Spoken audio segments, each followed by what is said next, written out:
Well, good afternoon, everyone. We will begin our July 23rd Diversion Board Authority meeting. We'll do the call to order with a roll call of the members. Mayor Boucher. Here. Mayor Jurvig. Here. Mayor Carlson. Mr. Breitling. Mr. Hendrickson. Mr. Peterson. You might want to turn your mic up on a little bit. Mr. Ebinger. There you go. Ms. Chernberg. Mr. Campbell. Here. Mr. Capitan. Here. Mr. Grimberg. Here. And Mr. Steen. I Here. know Ms. Morgan was going to be out. We barely made a quorum. Great. Glad to have it. So we have our minutes from the last board meeting on June 25th, 2026. Take a motion to approve. I would so move. Thank you. Is there a second? Second. Second by Steen. Any discussion? Discussion? Hearing none, we can do a voice vote. All in favor say aye. Aye. Opposed, nay. All right. Before I ask for approval of the order of agenda, would just like to point out that under the chair's prerogative, we moved item 6B under the consent agenda. That's the resolution amending members to the board and committees. So if you move to approve the agenda, that would be inclusive of 6B moving under the consent agenda. So I'll move to approve the agenda as amended. thank you. Second. There's a second. Any discussion? Discussion? Hearing none, all in favor say aye. Aye. Opposed, same sign, or nay, I should say. All right, motion carries. You have the consent agenda in front of you. Is there a motion? Mr. Chair, I'd make a motion to approve. Thank you. Commissioner Peterson? Second. Second by Mayor Jurvig. Any discussion on the consent agenda? Discussion, or on the motion, excuse me. Hearing none, we'll do a roll call vote. Mayor Boucher. Here, or yes. Mayor Jurvig. Yes. Mr. Peterson. Yes. Mr. Campbell. Yes. Mr. Capitan. Yes. Mr. Grimberg. Aye. And Mr. Steen. Yes. That is everyone. Thank you. We'll move on to our regular agenda item number 5. We have our executive director update, Mr. Benson. All right, thank you, Mr. Chair and board members. So the last month, we've been busy in a lot of different areas. First update I wanted to give you was on our discussions with the Corps on 408 permitting. We've had some really good discussions. A group of 5 of us went down to the St. Paul and met at their St. Paul office at the end of June and had a great discussion, and we're continuing to move that forward. So over the next month and a half, we expect to do several follow-up meetings and keep working towards an agreement and memorandum of understanding that we'll look to be bringing probably over the next 2 months back to this board regarding the 408 permitting, which 408 is the permitting process for a completed project to do modifications for that project. So again, we're with that 408 permitting discussion, trying to be as practical as we can about limiting where that 408 permitting requirement is for the project components versus where we may not have to do any 408 permitting, or some areas where we may do some modified reporting of different activities that would happen with parts of the project. So again, good discussions, and we're always appreciative of the relationship we have with the St. Paul District. On the O&M, we've continued to meet pretty much monthly. We've got some other meetings here and there, but once a month we're meeting with our larger group to cover operations and maintenance and the transition between now into 2027 and definitely into 2028, looking at all things from how many people, what kind of equipment, and then just all of the different tasks and requirements that we'll have. I'll be preparing to provide a more in-depth discussion. We'll probably have about 45 minutes to an hour discussion during the board retreat in September on operations and maintenance to get all of you up to date on that. But just wanted to give a quick brief on that.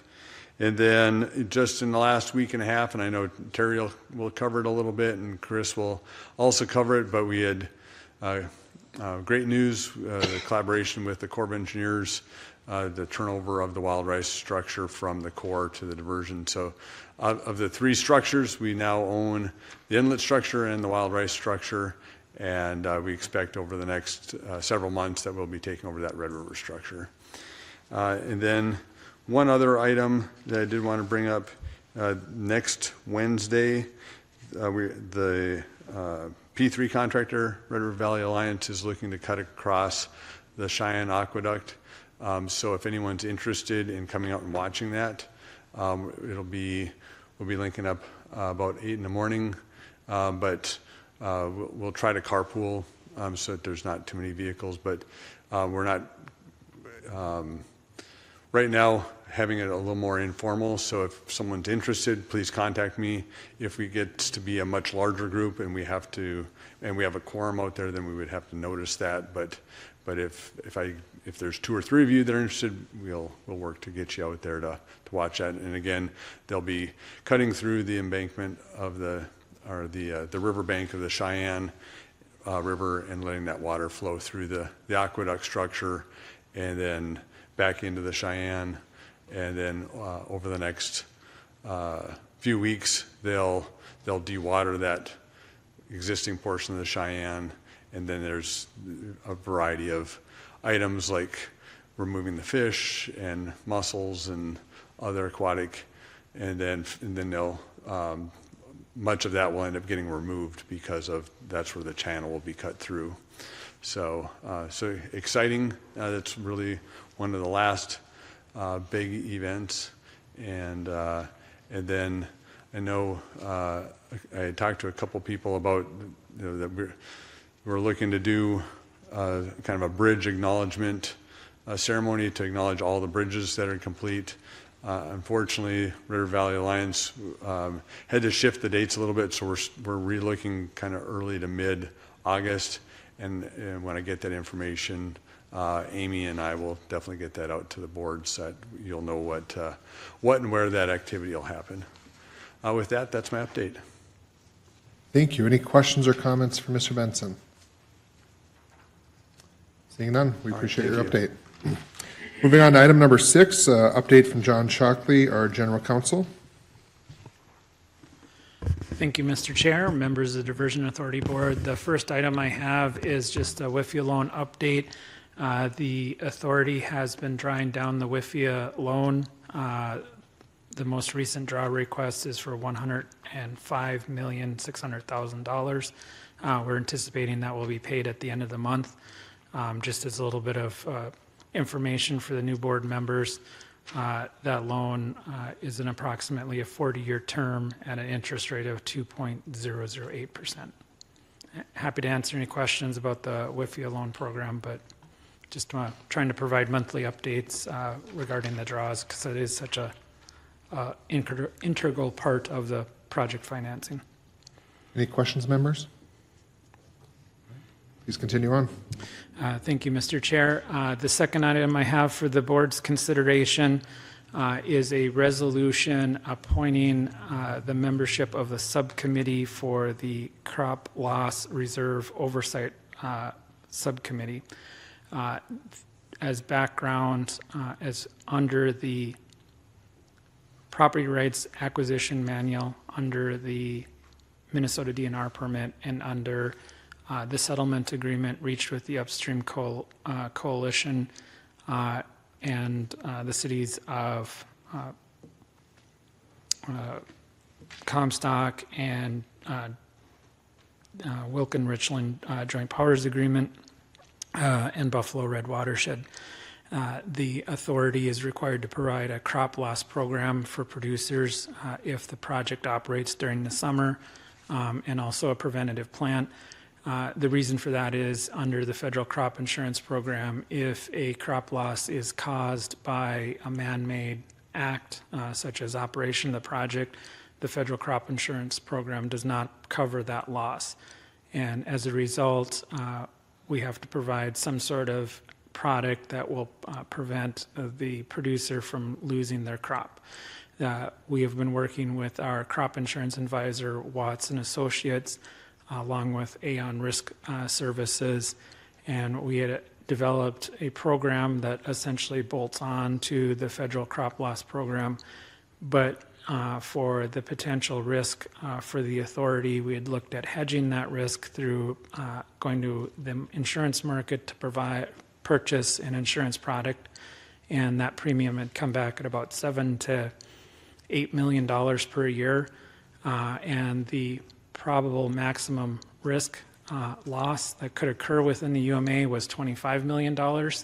And so the premium seemed very high compared to what the maximum risk would be. And the maximum risk would be if the entire pool area flooded, which that would be a very large event. And given that the authority had received the funds from the Corps of Engineers, it was staff's recommendation to set aside $25 million from that amount to create a crop loss reserve fund. The theory being that it was a fund that the authority can manage that can grow over time. You can charge yourself a small premium per year. It's cost effective. It provides the protection. And as part of that, our recommendation is to provide or hire and retain a manager that will help that fund grow. Many of these funds are managed in similar situations such as nursing homes, hospitals, private universities that have endowments. And so they're used to the type of risk that a nonprofit would be willing to take to grow its fund. We thought it would be appropriate to have a subcommittee made up of board members to provide oversight to that fund, just so that there's a check-in from the person managing it to the governing board. The draft resolution, there is one decision for the board to make. Given the transition in the finance committee, we have identified the 3 board members would be the chair of the diversion authority, the vice chair, and then we hadn't decided if it would be the chair or the vice chair of the finance committee. And so that would be one decision for the board to make, and we would amend the resolution to match the direction given by the board, whether that should be the chair of the finance committee or vice chair. Thank you. Any questions related to the crop loss program oversight committee specifically? Mr. Campbell.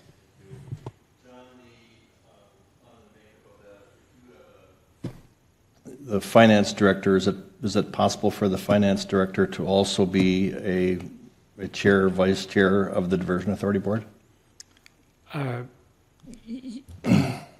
So right now, our proposed membership on the subcommittee is the chair of the Diversion Authority Board, the vice chair, and then either the chair or vice chair of the finance committee. And so I suppose it would be possible that the current chair could also be the chair of the finance committee. But I don't know, the finance committee hasn't made a decision on who its chair is right now. That'll be next month. I guess I was just, if we're going to be putting this in terms of what that makeup would be, there's the potential that you'd have to have one or the other of the chair or vice chair of the finance committee if one of those are also board chair or vice chair. The other alternative, if the board wanted, you could identify 3 members by name this year, and then next year at the organizational meeting, you could, either create it as a position or as a person.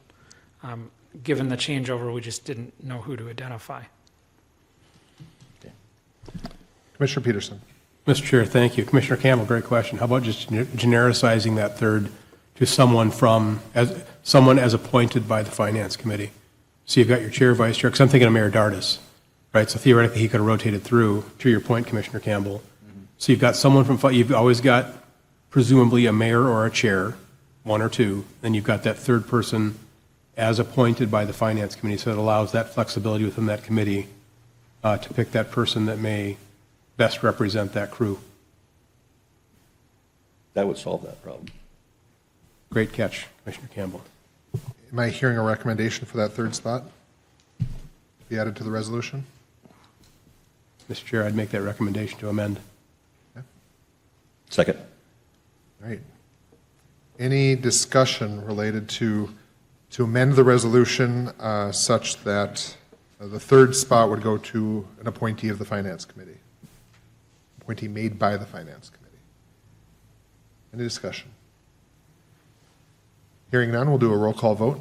Mayor Boucher, Yes. Mayor Jerdevig, Yes. Mr. Peterson, Yes. Mr. Campbell, Yes. Mr. Capitan, Yes. Mr. Grimberg, Aye. and Mr. Steen. Yes. That is everyone. All right, members, in front of us, we have the amended resolution establishing the Crop Loss Reserve Fund Oversight Subcommittee of the Metro Flood Diversion Authority. It's page 88 for anyone following along online. Is there a motion? So moved. Second. Motion and second. Any discussion on the resolution? Discussion? Hearing none, we'll go to a roll call vote. Mayor Boucher, Yes. Mayor Jerdevig, Yes. Mr. Peterson, Yes. Mr. Campbell, Yes. Mr. Capitan, Yes. Mr. Grimberg, Aye. and Mr. Steen. Yes. That is everyone. Thank you. Mr. Chair, can I? Yes, Commissioner Peterson. Thank you, Mr. Chairman. Mr. Shockley, just because I've been gone for a bit, I thought NDSU was more involved in this than what I'm reading right now. It's a great question, Commissioner Peterson. Mr. Chair, NDSU provided some initial research regarding the crop loss program. As the program has matured in the development of actually the documentation and how we provide crop adjusting services, we felt that it was necessary to retain an advisor that was very familiar with how the rules and regulations within the farm program work. And so Watson Associates has been providing that like detailed information about crop adjusting services if there's a loss. And for example, one of the things that they've been assisting us with is if there is a loss during the summer, who comes out to adjust the loss. And so working through that documentation and what that looks like, our goal would be to model it as closely after the current federal crop loss program as possible so that we're not reinventing the wheel and we're not incurring additional administrative costs. So great question. They were involved heavily in the beginning. Okay, thank you, Mr. Shockley. Thank you, Mr. Chair. Thank you. Mr. Shockley, you can continue on with your second resolution. Thank you, Mr. Chair, members of the Diversion Authority Board. The second item that we have before the board is a resolution that would authorize the executive director to issue a request for qualifications for investment management and advisory services for the Crop Loss Reserve Fund. As part of the development of the fund, we felt that it would be appropriate to retain the services of an investment advisor who can help us craft what the final fund documents look like, and also to provide those long-term services to help manage what that fund should be investing in, the percentage of liquidity of assets, the timing, whether it should be in securities, et cetera. And that person would be advising the subcommittee and helping make those decisions. Bringing on the person now will help better craft what that final fund should look like. That'll come back to the board for approval. I would envision that the subcommittee will participate in the interviews of the responding interested parties to the RFQ. So. Thank you. Yeah. Commissioner Campbell. Yeah, John, in Minnesota, they're very restrictive on where funds can be invested.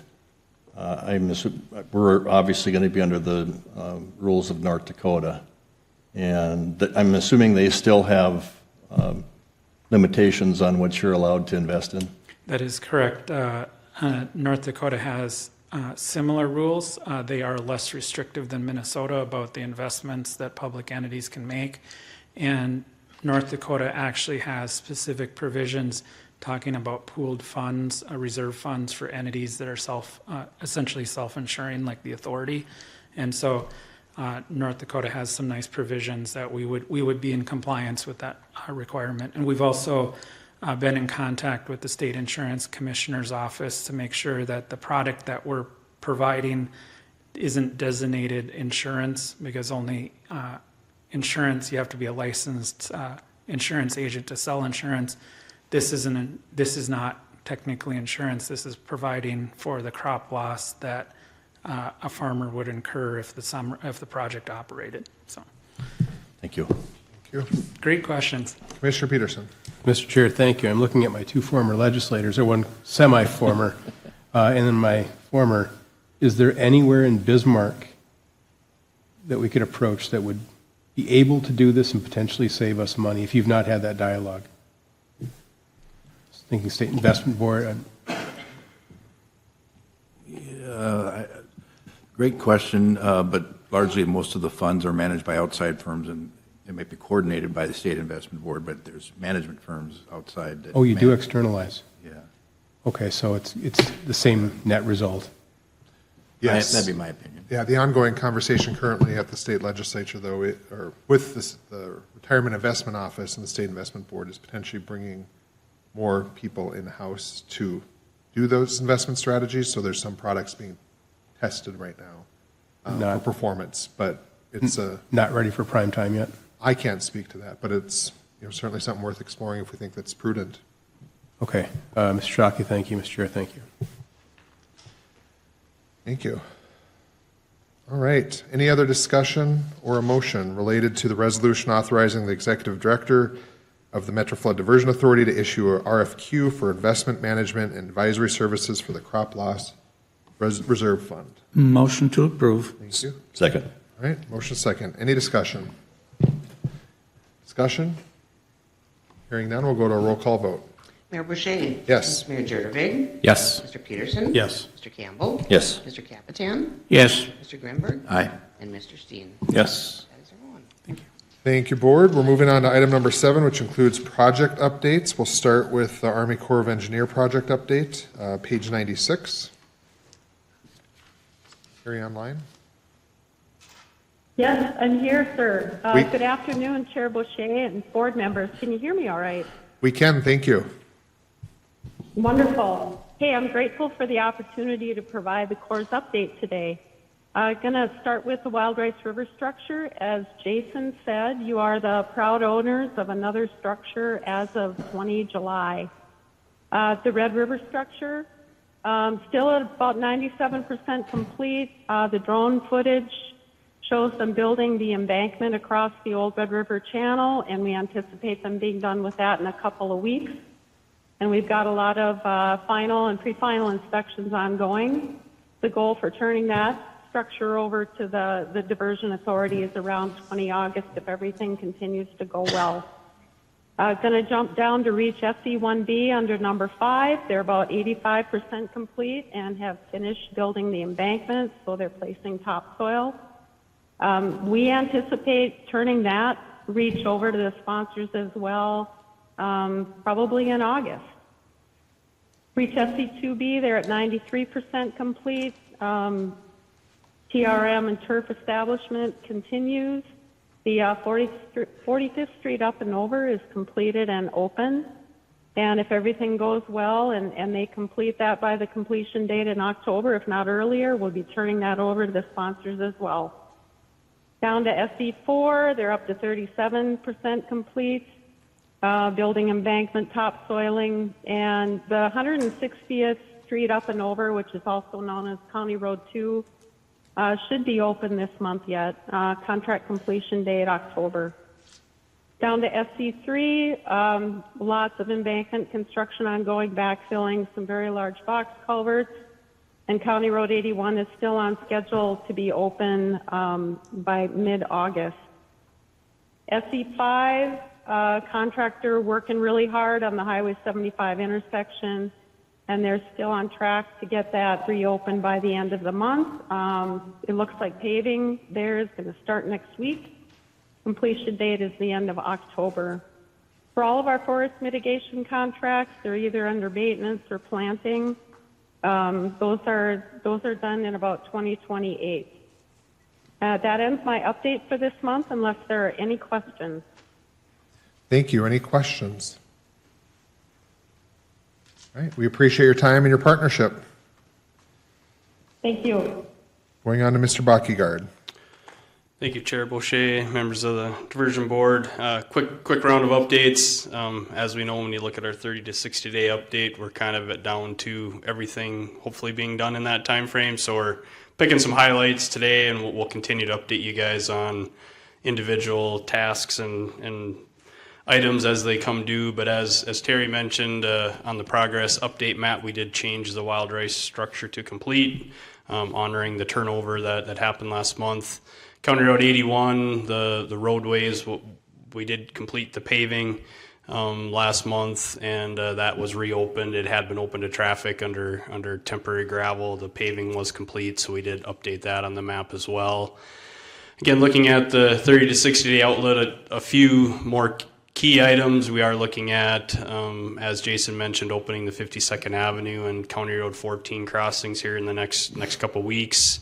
Some of that work could be as early as next week, maybe trickled into that first week in August, but they're working on finishing that. The AAB anticipating having their certificate of occupancy and hopefully full completion within the next month, towards the end of August.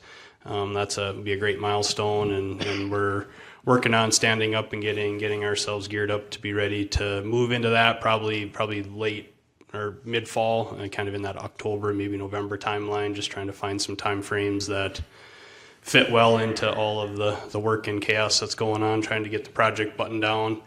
And then Terry hit on most of the SE 345 updates I was going to give were just the road updates on getting those major thoroughfares back open, County 81, County 2, Highway 75. So, Terry just went over those, and those are big milestones that we've been tracking, and thanks to our core partners and their contractors for working hard to get those critical roadways back open before we get deep into harvest. So with that, I'd stand for any questions on the project updates. Any questions, board members? Seeing none, appreciate it. Sounds great. Don't need to spend much time. We're getting close to having our bridge map completely done, so hopefully by next month we can pull that off the agenda and we'll be back to having all roads open. So real quick on the safety update, another good month. There's obviously a lot of work going on, a lot of activity, dealt with a lot of heat here in the last few weeks. One minor recordable event was a first aid type item that was very minor, but still hit the recordable threshold. So again, good safety report this month. So if you have any questions, I can give you a little more detail on that, but otherwise another good safety month across the project. Any questions related to the safety update? Hearing none, you can continue on. Sounds great, thanks. So for the P3 update today, we wanted to kind of hit the project controls section, which really keys in on the payments that we've made. John mentioned we requested another WIFIA draw. So just want to walk you through this section again and kind of outline what's highlighted in there. From a high level, we've paid about $322 million to the developer to date. That comes from several different categories. With the agreement we made a year ago, we did start an advance payment mechanism. So that is summarized. That's the Series A advance payments. We've made about $200 million, $199 million in payments under that. The Series B is the wrap up, is the final completion of anything we've put into the advanced. So we've got about 13 interim completions that have come out of that advance payment bucket. There are a few segments of the project that don't go through the advance. We just make one payment to them for the interim completion. That's the full ICE payments section. We've made about 7 payments under that, a little shy of $50 million. And then the next couple are the statement of principles. We've got a series of payments in there. We've made about $32 million of that payment. The most recent one was we had a milestone for when the interstate bridges were completed and opened. We would make a $5 million payment under that settlement of that. That was the most recent one. There's a few more milestones coming up as they continue to get more work done. And then the last 3 are contingency type buckets, anything that the ACRs, our authority change, anything we've asked to be added to the project. The developer change requests are items the developer has asked to be changed within the project. We've made a few payments under those. And then we do have a 50% cost share for the dispute review board. So that's a summary of everything. If you go down in, then each table down the series gives more detail into each of those segments. And I don't need to highlight all those, but if you have any questions on that, that's a going to be an important section to watch the next few months because we're anticipating we'll have continual movement there. So with that, stand for any questions you might have related to our payment structures or cost controls for the project. Any questions? Just curious, nothing Commissioner. unusual with, No, nothing unusual, Commissioner Grimberg. No, nothing unusual in the system as we speak today. We're just marking things off as we get through the technical requirements. Give a very good process for how we accomplish payments. We have a standing committee that meets weekly to review interim completions and to advance payments. So yeah, no, nothing out of the ordinary. Any other questions? All right, continue on. Next, we'll have the drone update. River structure nears completion. We have updates on that and more in this month's construction update.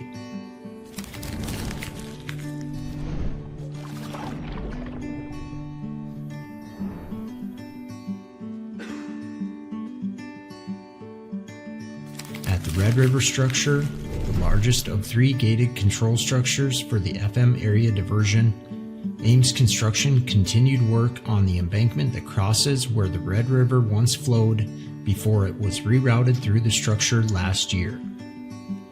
As part of that work, they're installing a sand tow drain system and stability berms. They also completed the approach slab at each end of the floodwall bridge deck, which connects the structure to the 22-mile southern embankment.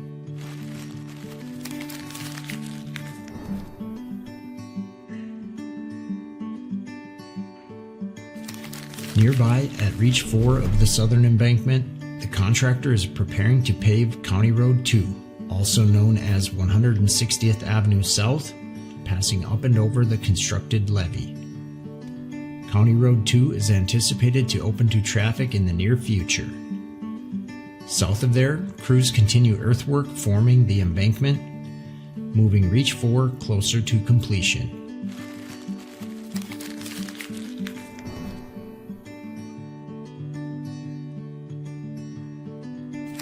Just east at Reach 5 of the southern embankment, Highway 75 is closed where it intersects County Road 50, which will serve as the eastern tieback of the southern embankment.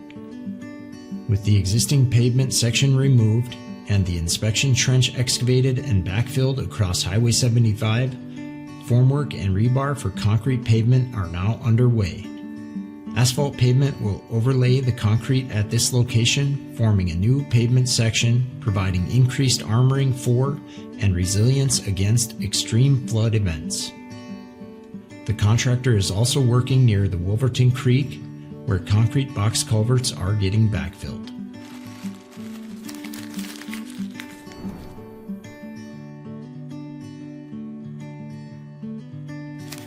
As we shift our drone view to the work being done through our public-private partnership, we can see construction taking place at the Maple River Aqueduct.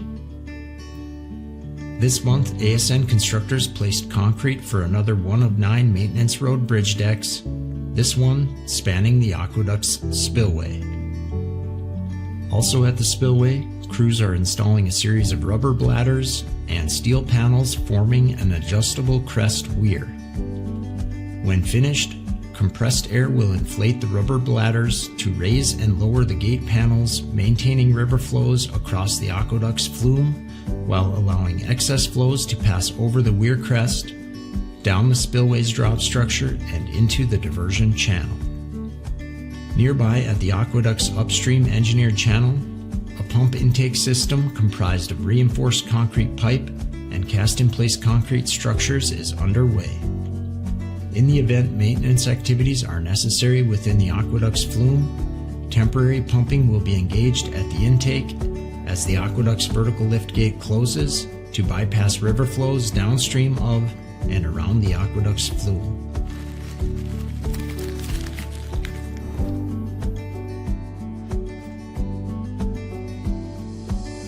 At the stormwater diversion channel, excavation of the necessary 45 million cubic yards continues. Only diversion channel plugs remain. At the juncture of reaches 5 and 6, Near the BNSF Prosper Crossing, channel plug excavation resumed this month.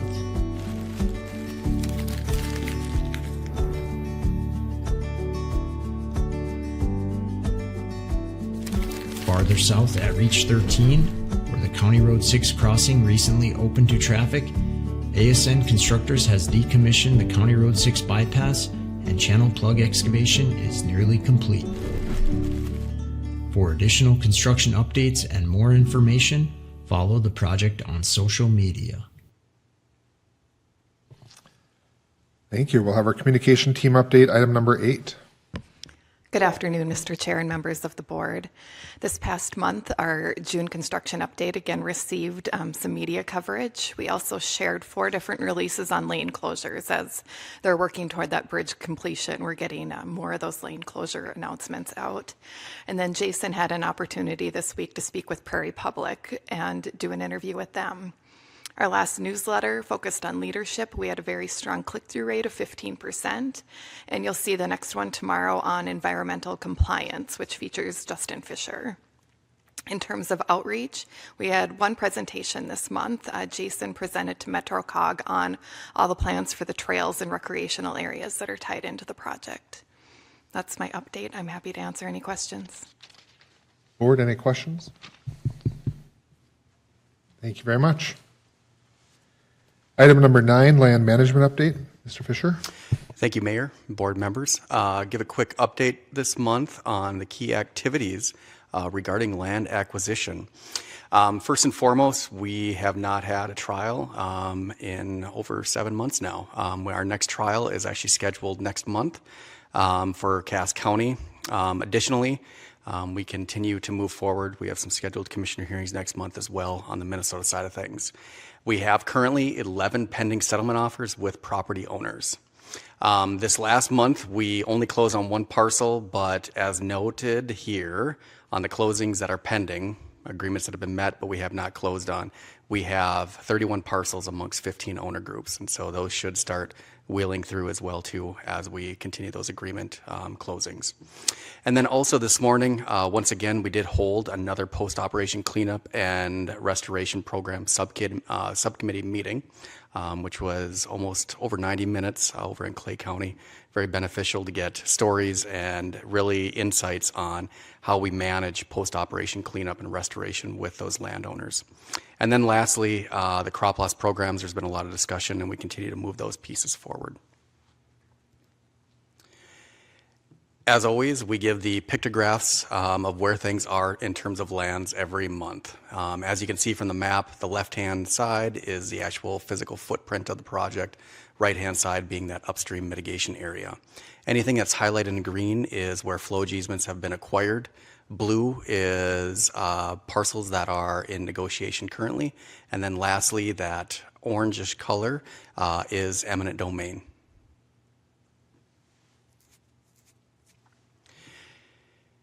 We always continue to break down these pieces in terms of the overall acquisition status, starting with the construction footprint and also the upstream mitigation area. Since last month, as I'd mentioned, 1 parcel, 1 landowner, we saw a slight uptick in that footprint of the UMA.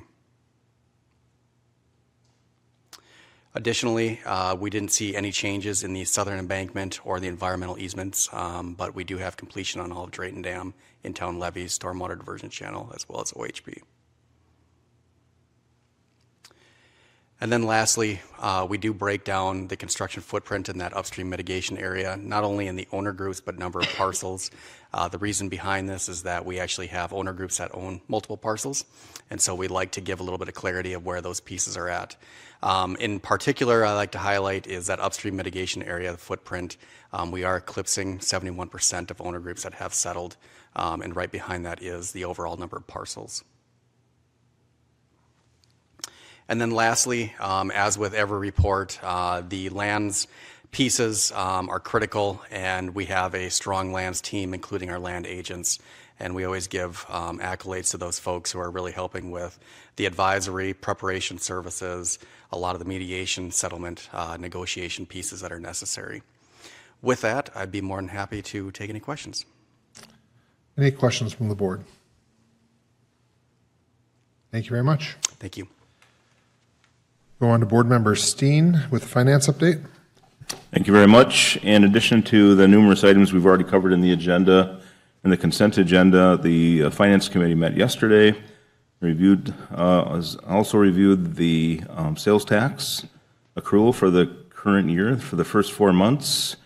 This county is approximately 12% over last year's collections, and the city is approximately 5% greater than last year's collections on the sales tax. So a good start for the sales tax year. In addition, Mr. Pappenfuss from the city's finance department in the back row, I think, presented the audit to the finance committee. A number of things there that probably the highlights is that Ide Bailey, the auditor, issued a clean opinion or unmodified opinion on the financial statements, noting no significant deficiencies or other issues with that, and issued their report on June 22nd, 2026. The finance committee moved to approve, accept, and file the report as appropriate. That is all I have. Great. Any questions for Board Member Steen? Right. Hearing none, we'll go on to Mr. Benson to provide the Metro Flood Diversion Authority 2025 financial statement audit. All right, thank you, Mr. Chair and board members. And Mr. Steen really covered kind of the nuts and bolts of the audit as what Wyatt presented yesterday. So again, really spelling out that the audit from Ide Bailey that we've followed, the generally accepted practices, and that we have a clean audit, and that we've got the appropriate controls, internal controls in place to make sure that we're safeguarded. So if anybody has any questions, specific questions on that, definitely call on Wyatt as he's the expert, and happy to shift those questions to Wyatt if you have them. Any questions? And I do want to thank Wyatt and the finance team, as well as our internal team and consultant members from Jacobs that do just a great job in day to day, month to month, making sure that we're following all those practices, and that every year we're coming back with a clean audit like this. So it definitely helps our financial controls when we've got great team members doing all the right things. Thank you. And Mr. Shockley, for confirmation, we'd be asking for a motion of receipt and file, correct? Correct, Mr. Chair. Okay. So is there a motion? Thank you. And there's a second to receive and file the 2025 financial statement audit. Any discussion? Any discussion? We'll do a roll call vote. Mayor Boucher. Yes. Mayor Jerdevig. Yes. Mr. Peterson. Yes. Mr. Campbell. Yes. Mr. Capitan. Yes. Mr. Grimberg. Aye. And Mr. Steen. Yes. That's everyone. Thank you. Board members, any other business to discuss? Seeing none, we'll open up public comment. Is there anyone here from the public to speak to the board? Anyone from the public?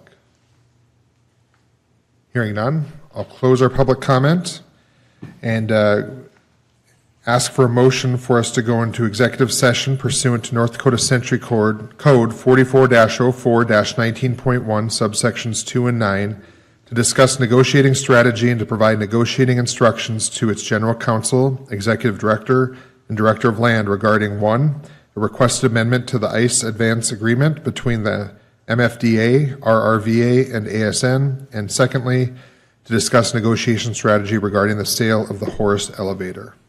So moved. Motion. Second. Another second. All in favor, say aye. Aye. Aye. Opposed, same sign. All right. Our next meeting will be August 27th, 2026. Yeah, he'll be here. All right. We are returning from our executive session. No action warranted for the meeting today. Our next meeting will be August 27th, 2026.